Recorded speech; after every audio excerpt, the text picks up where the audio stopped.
오늘 주신 하나님의 말씀은 사도행전 2장 42절에서 47절까지입니다. 하나님의 말씀입니다. 그들이 사도의 가르침을 받아 서로 교제하고 떡을 떼며 오로지 기도하기를 힘쓰니라. 사람마다 두려워하는데 사도들로 말미암아 기사와 표적이 많이 나타나니 믿는 사람이 다 함께 있어 모든 물건을 서로 통용하고 또 재산과 소유를 팔아 각 사람의 필요를 따라 나누어주며 날마다 마음을 같이하여 성전에 모이기를 힘쓰고 집에서 떡을 떼며 기쁨과 순전한 마음으로 음식을 먹고 하나님을 찬미하며 또 온 백성에게 칭송을 받으니 주께서 구원받는 사람을 날마다 더하게 하시니라. 아멘.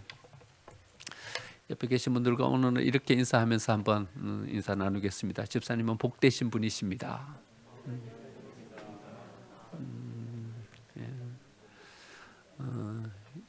옆에 계신 분들도 복되지만 우리도 복된 사람이죠. 우리 스스로도 위에서도 한번 이렇게 한번 가슴을 이렇게 좀 손을 대고 한번 해보셔. 나는 복된 사람입니다. 나는 복된 사람입니다. 네, 여러분들도 복되신 분이십니다. 하나님께서 우리를 복된 사람으로 세워 주실 줄 믿습니다. 우리가 복된 사람으로 세워져야 다른 사람을 복되게 할 수 있습니다. 우리가 온전한 사람으로 먼저 세워져야 다른 사람을 온전케 만들어 갈 수 있습니다. 그래서 하나님은요, 모세를 부르실 때 모세에게 이렇게 말씀하십니다. 나는 나다. 그러면 너는 너가 되어라. 너가 되어라. 너의 정체성을 명확하게 하고 너의 리더십을 온전하게 하고 서라. 그래야 다른 사람을 이끌 수 있지 않겠냐. 네가 너의 리더십을 온전하게 하지 못하고 어떻게 이스라엘을 이끌겠냐. 너는 확실한 너가 되어라. 그렇게 말씀하십니다. 예수님은 바리새인들을 보고서 이렇게 책망하셨습니다. 소경된 인도자들이여, 너희 눈을 먼저 떠라. 너희가 소경이 되어가지고 다른 사람을 인도하면 둘 다 구덩이에 빠지지 않겠냐. 그러니까 너희들이 먼저 온전하게 확실하게 서라. 그래야 다른 사람을 인도하든 다른 사람을 이끌든 하지 않겠냐. 너의 자리를 먼저 명확하게 하고 서라. 그렇게 말씀하십니다. 여러분, 우리가 먼저 명확하게 우리의 자리매김을 해야 합니다. 교회가 먼저 명확하게 서야 합니다. 복음의 정신으로 그 복음으로 무장해서 명확하게 세워지고 교회가 먼저 새롭게 되어야 이 세상을 이롭게 할 수 있게 되는 줄 믿습니다. 여러분, 교회가 흐지부지한데요. 교회의 자리가 명확하게 세워지지 못했는데요. 이 세상 가운데 나아가서 어떤 역할을 감당할 수 있겠습니까? 여러분, 우리가 쓰는 것만큼 교회가 이 세상 가운데 어떤 영향력을 끼치게 되는 줄 믿습니다. 우리가 어떤 복음의 정신을 가지고 세워지는가 하는 것이 이 세상 가운데 우리가 얼마만큼의 영향력을 끼칠 수 있는가의 크기를 결정하는 것입니다. 명확하게 우리가 세워지면 또 그만큼의 영향력을 발휘하면서 이 세상 가운데 교회가 세워지게 될 줄 믿습니다. 그래서 하나님은요, 이스라엘 백성들에게 율법을 주시는 거예요. 하나님께서 아브라함에게 이렇게 약속하셨죠. 내가 너로 한 민족을 이루겠다. 그래서 하나님은요, 야곱의 가족을 애굽으로 보내셔서 애굽에서 그 풍요로움을 기반으로 해갖고 한 민족이 되게 하십니다. 한 민족이 되자 하나님은 그 이스라엘을 다시 이끌어내어서요, 어디로 인도하시냐 하면요, 시내산으로 인도하셔요. 우리 성경 통독하면서 이제 읽게 될 거예요. 여러분, 시내산으로 이끌어내셔서 그 시내산에 서게 하십니다. 왜 시내산에 세우시냐 하면요, 거기서 율법을 주시려고요. 그 율법을 통해서 이제 하나님의 백성으로 스스로를 세우게 하시는 것입니다. 그 율법을 통해서 이제 하나님의 백성으로 내가 서려면 어떤 길을 가야 하는가, 그 길을 알게 하는 것입니다. 그러니까 이 율법은요, 어떤 의미가 있냐 하면 자기 스스로를 세우는 거예요. 내가 하나님의 백성으로 서게 하는 그 지침이 되는 것이고 그 길이 되는 것이 바로 율법이다. 이렇게 볼 수 있는 거죠. 율법이 없으면요, 우리가 하나님을 알 수가 없어요. 율법이 없으면요, 우리가 하나님의 그 길을 향해서 나아갈 수가 없어요.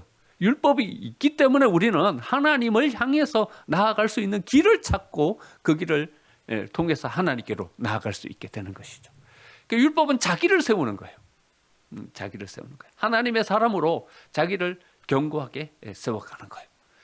그런데 율법이 가지는 이 독특한 어떤 맹점이 있어요.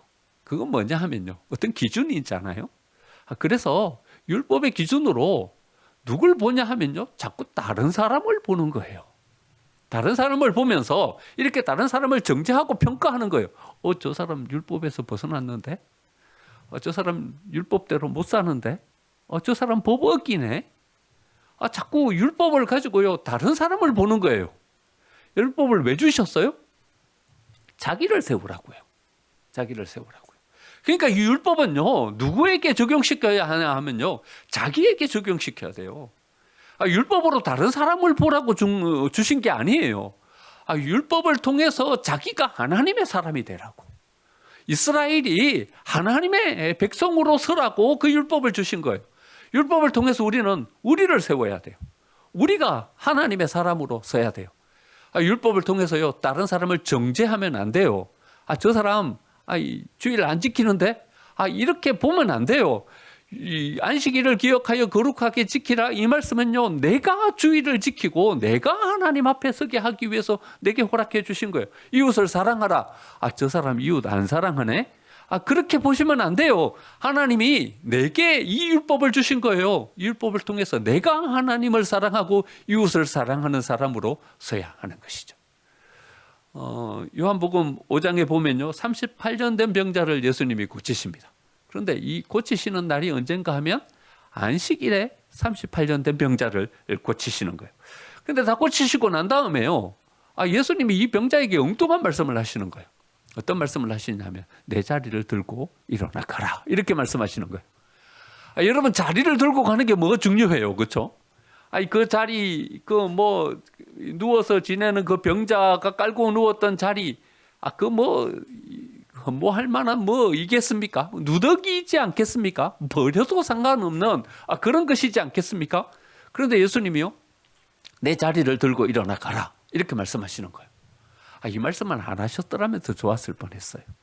그런데 이것 때문에 문제가 생겼어요. 사람들 사이에서 논쟁이 생긴 거예요. 안식일인데 이 자리를 들고 가는 것이 옳으냐? 자리를 들고 가면 안 되냐? 안 된다. 논쟁이 생긴 거예요. 5장 10절 보니까는요, 유대인들이 병 나은 사람에게 이르되 안식일인데 내 자리를 들고 가는 것이 옳지 아니하니라. 이 논쟁을 보면서 우리는요, 예수님이 왜 굳이 그 자리를 들고 가라고 말씀하셨는지를 이제서야 알게 되는 거예요. 우리들의 관심이 어디 있는가, 그것을 한번 바라보게 해주시는 거예요. 여러분, 사람들은요, 38년 된 병자가 나음을 입고 회복되고 건강하게 된 거, 거기에는 관심도 없어요. 여러분, 38년 동안이나 거기에서 고침받기 위해서 그 연못 속으로 들어가려고 막 아둥바둥 힘쓰면서 살아가던 것을 사람들은 거기서 다 봤잖아요. 그런데 이 병자가 벌떡 일어서서 이제 건강한 몸으로 회복되어 가지고 온전한 사람으로 그 사람의 존엄을 가지고 이제 세워지게 된 것, 거기에는 관심도 없어요. 사람들은 뭐만 지금 관심이 있냐 하면요, 그 누더기, 그 걸레 같은 그 깔고 누웠던 그걸 들고 가냐, 들고 가는 것이 옳으냐 옳지 않냐, 여기에만 관심이 있는 거예요. 율법이 주는 맹점이 있다니까요. 율법은요, 자기를 세우게 하기 위해서 우리에게 허락해 주셨어요. 그런데 우리는 율법 가지고 뭐 하냐 하면요, 다른 사람을 평가하고 정죄하는 거예요. 그 사람이 온전케 되고 그 사람이 존엄하게 되고 그 사람이 모든 것을 회복하고 다시 서는 거에는 별로 관심이 없어요. 누가복음 6장에 보면 손 마른 병자를 고치신 이야기가 나와요. 그런데 이것 또한 언제 행하셨냐 하면요, 안식일에 행하신 거예요. 손 마른 병은요, 부정한 병이에요. 그러니까 이 부정한 사람은요, 이 회중 가운데 들어올 수가 없어요. 주변에 밀려 있는 거예요. 여러분, 회당에 가서 이렇게 앉으면요, 회당은 이렇게 구분되어 있어요. 유대인들은 가운데 이렇게 앉고요, 이방인들은 그 주변에 이렇게, 그러니까 선이 이렇게 그어져 있어요. 요만큼 안에 들어올 사람, 그 안에 못 들어올 이방인들은 그 밖에서, 또 그 밖에 또 있는 사람들이 있어요. 세리와 죄인들. 이 사람들은요, 이 안에도 못 들어와요. 저 선 밖에, 저 주변에 있어야 되는 거예요. 근데 손 마른 병자는 어디 있었어요? 저 밖에 저기 있는 거예요. 왜냐하면 부정해요. 율법으로 뭘 하냐 하면요, 이 사람을 정죄하는 거예요. 야, 손 마른 병이 왜 생겼냐? 아, 저 사람 뭔 죄를 지어서 그렇다. 그 사람을 정죄하는 거예요. 정죄해가지고요, 함께 하나님 앞에 예배하는 이 회중 가운데 들어오지도 못해요. 저 주변에 저 밖에 저기 서 있는 거예요. 근데 복음은 뭐예요? 복음은 그 사람을 중심에 세우는 거예요. 예수님 어떻게 이 사람을 치유하셔요? 누가복음 6장 8절에 보면 이렇게 말씀하셔요. 손 마른 사람에게 이르되 일어나 가운데 서라. 가운데 서라. 그 사람을 이렇게 부르시는 거예요. 야, 일로 와라. 여기 와. 여기 가운데 서라. 이 가운데서. 그리고는 그 손 마른 병자를 고쳐주시는 거예요. 여러분, 복음은 뭐냐 하면요, 저 밖에 소외되어 있는, 우리가 정죄해가지고 저 밖에 내쫓았던 그 사람을 다시 불러 세워서 이 한가운데 세우는 거, 이게 복음인 거예요. 여러분, 어떤 사람에게 은혜가 가장 많이 필요하겠어요? 뭔가를 잃어버린 사람에게 은혜가 가장 많이 필요하지 않겠어요?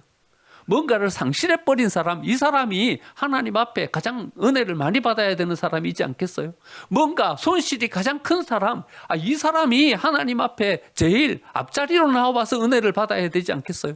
그래서 예수님은 이렇게 말씀하시는 거예요. 율법으로 정죄한 그 사람을 여기 가운데 불러서 여기 앞에 세우고 하나님의 가장 큰 은혜 가운데 가장 큰 역사를 체험하게 그렇게 만들어 주시는 거죠. 율법이 무엇을 가리키는 화살표라면요, 복음은요 그 화살표의 목적지예요.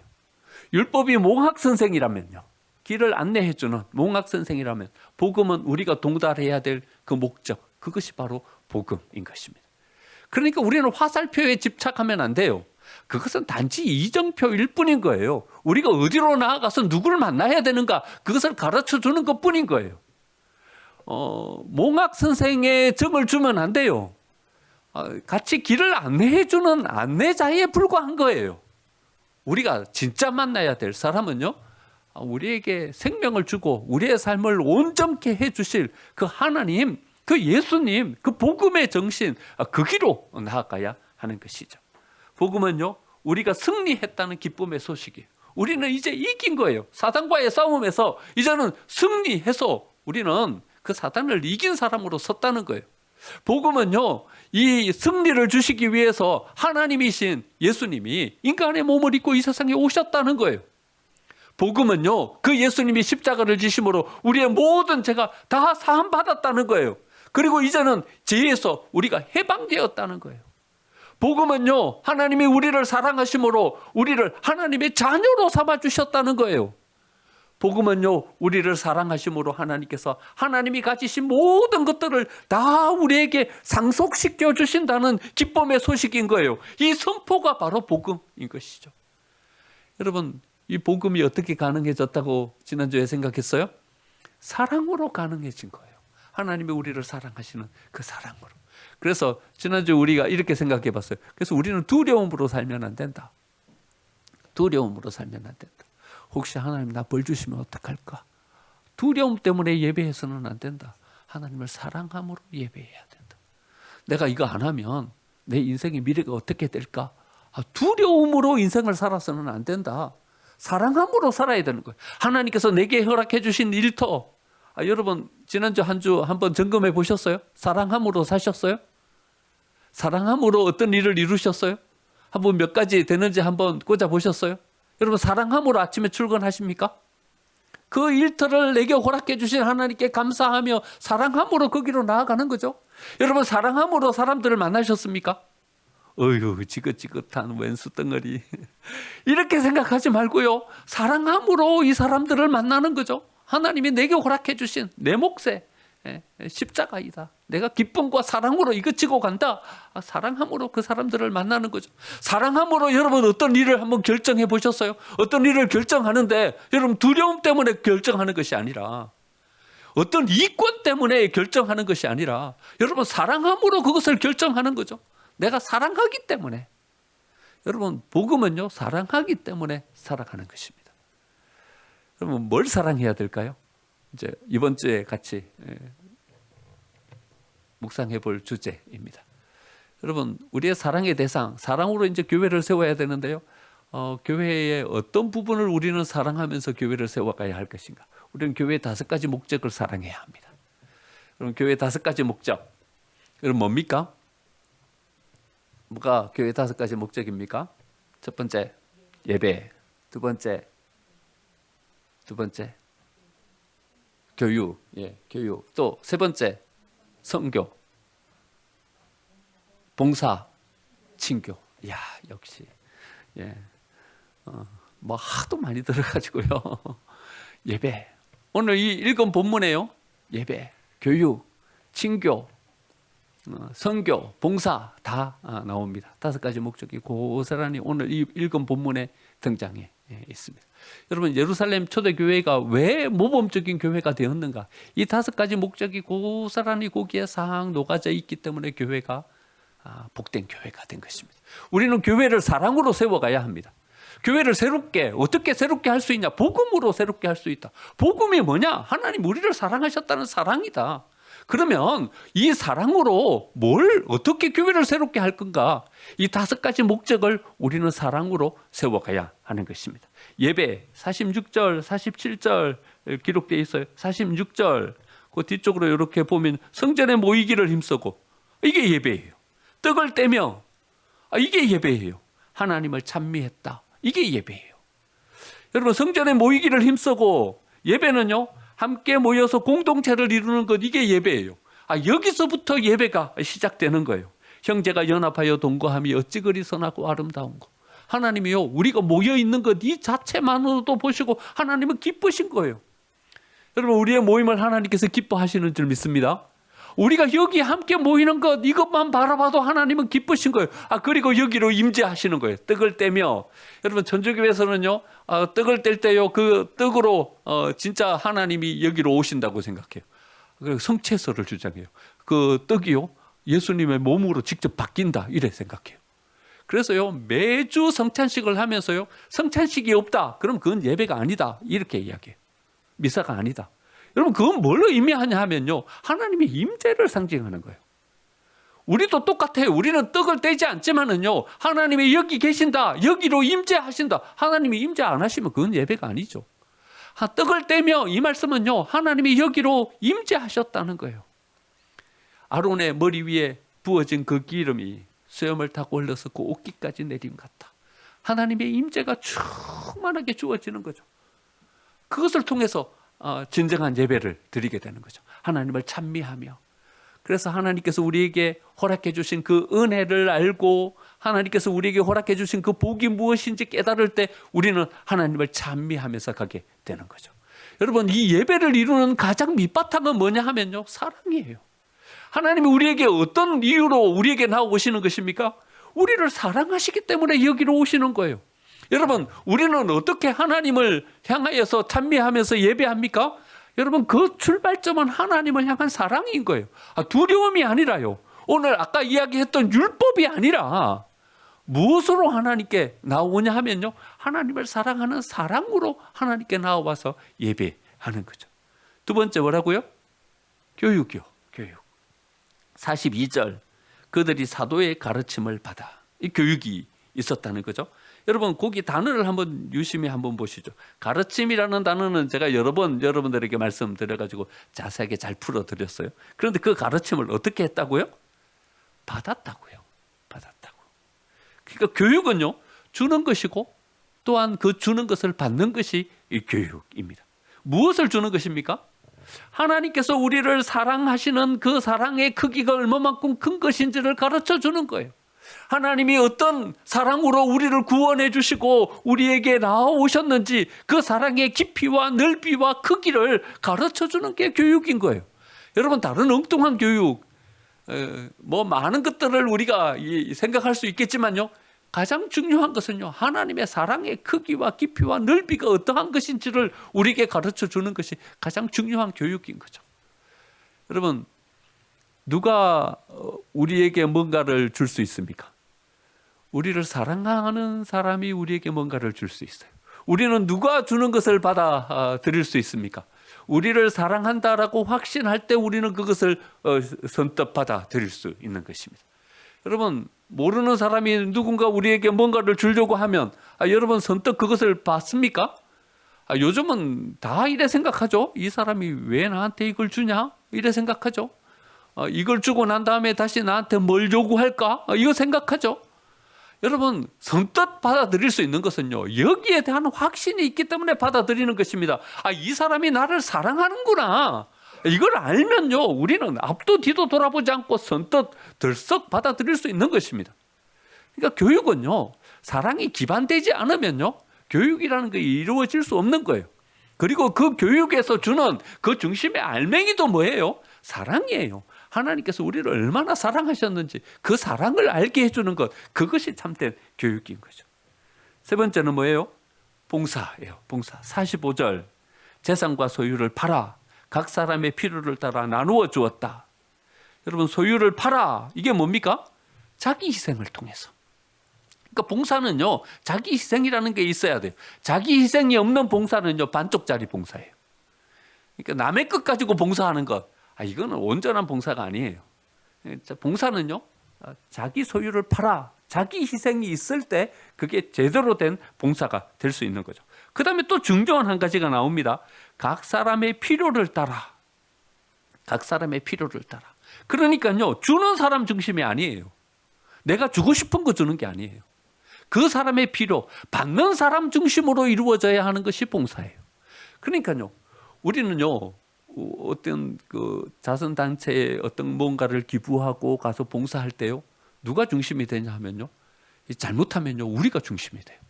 단기 선교 갈 때요, 농어촌 단기 선교 아니면 해외 선교 갈 때요, 잘못하면요, 어떤 중심이 되냐 하면요, 우리가 중심이 되는 거예요. 그 교회가 중심이 아니라요, 우리가 중심이 돼가지고 가서 선교하는 거예요. 우리가 중심이 돼갖고 뭔 자선단체를 방문하는 거예요. 여러분, 이건 진정한 봉사가 아니에요. 진정한 봉사는 어디에 초점 맞추어져야 되냐 하면요, 받는 사람, 그 사람의 필요, 그것을 향해서 나아갈 때 진짜 봉사가 되는 거죠. 그 봉사는요, 자기 것을 팔아서 자기 희생을 통해서 그 사람의 필요를 따라 그 사람 중심으로 이렇게 될 때 온전한 봉사가 되는 거죠. 그런데요, 여러분 한번 생각해 보세요. 이게 어째 가능해요? 자기 것을 어떻게 팔 수 있어요? 사랑할 때 팔 수 있는 거예요. 그렇죠? 사랑할 때 자기 희생이 가능해요.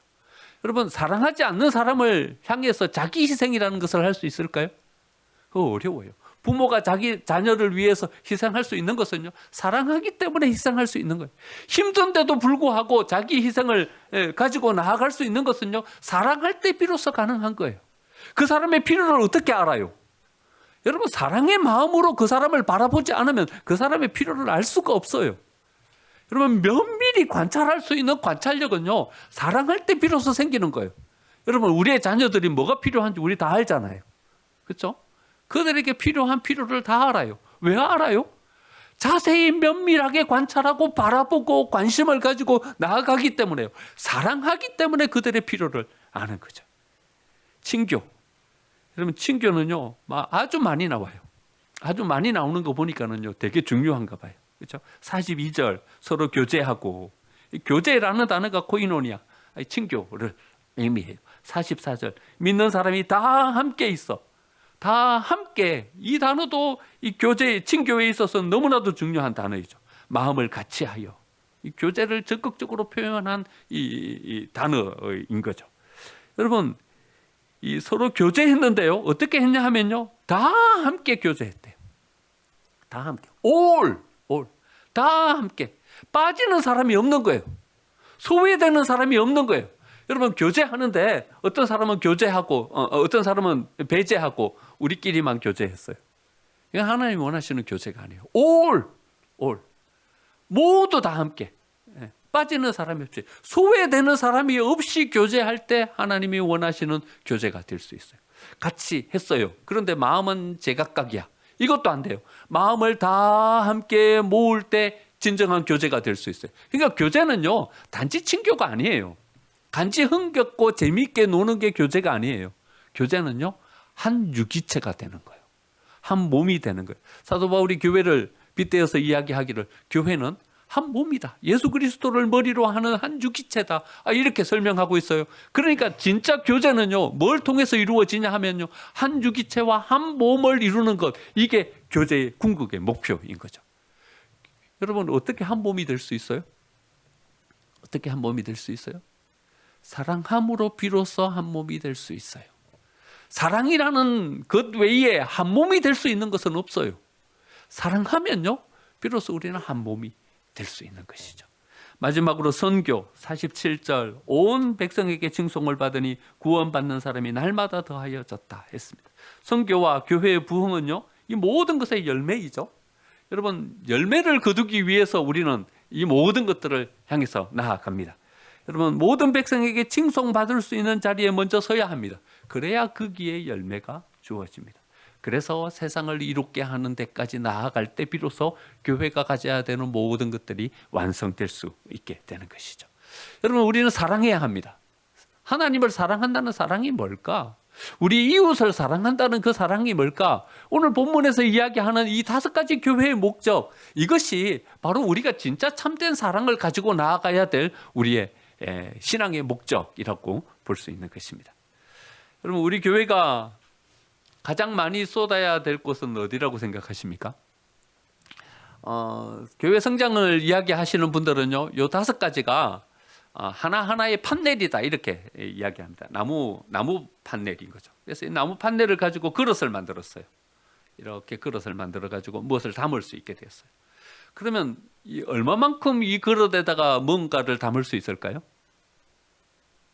예배라는 판넬, 교육이라는 판넬, 친교, 선교, 봉사라는 판넬 갖고 요만큼 이렇게 그릇을 만들었어요. 그럼 여기에다 뭘 담을 수 있잖아요, 그렇죠? 얼마만큼 담을 수 있을까요? 여기 물을 담으면 물은 어느 수위까지 찰까요? 제일 짧은 판넬이 있는 고기까지만 채워져요. 그러니까요, 여기에 용량을 키우는 방법은요, 제일 짧은 판넬을 점점 크게 만드는 것이 제일 이 용량을 키우는 제일 쉬운 방법인 거죠. 우리 교회가 제일 짧은 것은 뭘까요? 우리 교회가 제일 짧은 것은 뭘까요? 우리 교회가 제일 짧은 것은요, 다르게 바라보실 수도 있겠지만 저는 친교이다 생각합니다. 친교, 하나됨, 한 주기체가 되는 것, 한 몸이 되는 것, 예수 그리스도를 머리로 하는 한 몸을 형성하는 것, 이것이 우리 교회가 어쩌면 추구해야 될 가장 중요한 어떤 판넬이지 않을까 생각합니다. 여러분, 이 친교라는 판넬이 없으면요, 나머지 4개는 이루어지는 것은 불가능합니다. 하나님이 기뻐하시는 예배, 형제가 연합하여 동거함이 어찌 그리 선하고 아름다운 것. 연합. 여러분, 어찌하면 연합이라는 예배의 목표에 도달할 수 있을까요? 우리가 잘 친교하면요, 하나 되면, 한 주기체가 되면요. 여러분, 어떻게 봉사할 수 있을까요? 봉사는요, 여러분, 내 것을 기꺼이 희생하는 거잖아요. 그 사람의 필요를 따라 나누어주는 거잖아요. 어떻게 할 수 있을까요? 서로 친교하면요, 한 주기체가 되면요. 그래서요, 우리가 뭘 먹으면요, 위는 위가 다 가지고 있는 것이 아니라요, 소장으로 내려보내는 거예요. 주는 거예요. 소장은요, 거기에서 흡수한 영양분을 자기만 다 가지고 있는 것이 아니라요, 다른 몸으로 보내는 거예요. 주는 거예요. 한 유기체이기 때문에 이게 되는 거예요. 여러분, 진짜 봉사는요, 친교가 이루어질 때 봉사가 될 수 있어요. 여러분, 선교는요, 하나 되지 않고 어떻게 선교를 할 수 있어요? 불가능해요. 선교를 가보신 분들은요, 이게 얼마나 중요한 건지를 알아요. 가보면요, 마귀가 얼마나 장난질을 치는지요. 금방 누가 삐져가지고 있고요, 누가 또 다른 생각을 가지고 있고요, 한 유기체, 한 어떤 공동체를 가지고 서지 않으면요, 선교라는 것은요, 얼마나 힘들고 어려운지 몰라요. 목적을 이룰 수가 없어요. 그러니까요, 이 4가지 모든 것들을 이루는 가장 밑받침에 있는 것이 뭘까? 이것은 하나됨이에요. 친교예요. 자기를 내어주는, 그래서 한 유기체를 만들어가는 이것 없이 교회를 새롭게 하는 것은 저는 어렵다 생각합니다. 그래서 우리가 이 판넬에 대한 어떤 에너지를 많이 쏟으면서 나아가야 합니다. 우리는 생각이 종종 단편적일 때가 있습니다. 어느 때 우리 생각이 단편적이 됩니까? 피곤하고 힘들 때요. 피곤하고 힘들 때 우리의 생각은 단편적이 됩니다. 어떨 때 우리의 생각이 단편적이 됩니까? 우리의 이권이 거기에 개입될 때 우리는 생각이 단편적이게 됩니다. 여러분, 언제 우리 생각이 단편적이게 됩니까?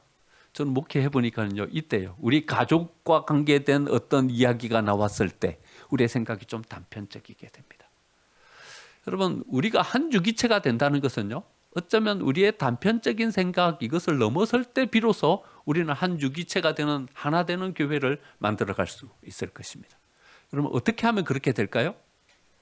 여러분, 사람들의 말에 붙잡히지 않고 말씀에 붙잡히면 가능하다 생각합니다. 사람들에게 붙잡히지 않고 하나님께 붙잡히면 가능하다 생각합니다. 여러분, 한 사람의 개인에게 붙잡히지 않고 우리 공동체를 생각하면서 나아가면 이것이 가능하다 생각합니다. 여러분, 교회를 새롭게, 여러분 캐치프레이즈를 가지고 복음으로 교회를 새롭게 외칠 수는 있지만은 우리가 구체적으로 이것을 이루어가는 것은 우리에게 큰 결단이 필요한 것이고 우리에게 큰 희생이 필요하다 생각합니다. 도종환 씨를 저는 참 좋아합니다. 연탄재 함부로 차지 마라. 너는 누구에게 한 번이라도 뜨거워 본 적이 있냐? 이렇게 질문합니다. 흔들리지 않고 피는 꽃이 어디 있으랴? 모든 꽃은 흔들리면서 핀다. 흔들리지 않고 세워지는 사랑이 어디 있으랴? 모든 것은 흔들리면서 완성되어 간다. 젖지 않고 피는 꽃이 어디 있으랴? 젖고 또 젖으면서 그 꽃을 피워내듯 우리의 생도 젖으면서 피워낸다. 이렇게 이야기합니다. 참 시가 마음에 이렇게 와닿죠. 또 제가 좋아하는 19절, 맨 앞에 서지 못했지만 맨 나중까지 있을 수 있지 않냐. 한 줄짜리 시예요. 맨 앞에 서지 못했지만 맨 나중까지 있을 수 있지 않냐. 우리 뛰어나지 않아도요. 맨 앞에 서는 것은 뛰어나야 맨 앞에 설 수 있잖아요. 그렇죠? 다른 사람들보다 탁월해야 맨 앞에 설 수 있잖아요. 근데 맨 앞에 서지 못해도 여러분 나중까지 맨 마지막까지 있을 수 있지 않냐? 이렇게 이야기하는 것이요. 제 마음 가운데 얼마나 이렇게 확 와닿았는지요.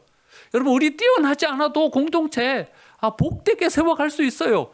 하나님께서 여기에 복 주시고 은혜 주실 것이라는 것을 믿고 나아가면 우리가 이 자리를 끝까지 지키면서 여기에서 뭔가를 세워가려고 애쓰면 뜨거운 가슴으로 연탄 뿌리에 한번 뜨거워 봤듯이 말입니다. 우리도 한번 뜨거운 가슴으로 응가 사랑을 세워간다면요. 바람이 불고 흔들려도 비가 오고 젖어도 우리가 여기에서 온전한 공동체를 세워가기 위한 의지와 믿음을 가지고 세워간다면 말이죠. 여러분, 우리는 이 복음으로 교회를 새롭게 하고 우리 교회가 쓰임 받을 만한 공동체로 세워지게 될 줄 믿습니다. 여러분, 올 한 해 이 복음으로 우리 교회를 새롭게 세워서 우리 교회가 하나님 앞에 요긴하게 잘 쓰임 받고 하나님의 복된 일들을 위해서 또 한 발자국 성장해 갈 수 있는 2022년 한 해가 되고 또 우리 모든 성도님들의 삶이 되시기를 간절히 축원드립니다. 아멘.